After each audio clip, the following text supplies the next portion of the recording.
Let's get started by covering the most simple and common use cases.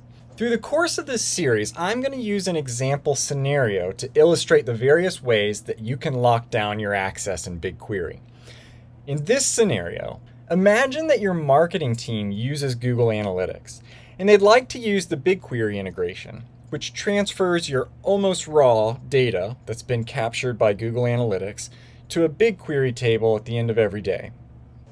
The marketing team has two users who are going to need access to this data. The first is Carl Weathers. Carl is a data engineer who's going to build tables and views, and he's also going to schedule queries that refresh these tables and views every day as your new data arrives. He's also going to need access to add and remove files from Google Cloud Storage to do his job, because this is a common way to import and export data to and from BigQuery. The second person is Tobias Funke. Tobias is an analyst who creates dashboards in your BI tool. Finally, your marketing team has also hired an outside consultant who is an expert in building data pipelines to support marketing teams.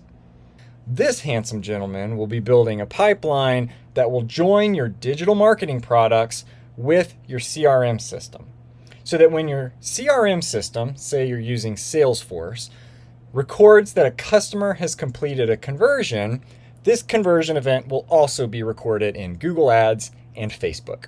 So this is called offline conversions, and it's a very common data pipeline. The consultant will bring in a team of one or two other people, and they're all going to need access to your data for about 6-8 weeks while they build this for you. But then when it's finished, you can downgrade their access so that they are simply monitoring for bugs and staying available to jump on support if there's any issues. You're going to need to grant varying levels of access to the different members of your team and also to the outside consultants that they work with to get all this right. To get started, we're going to talk about project level roles and permissions.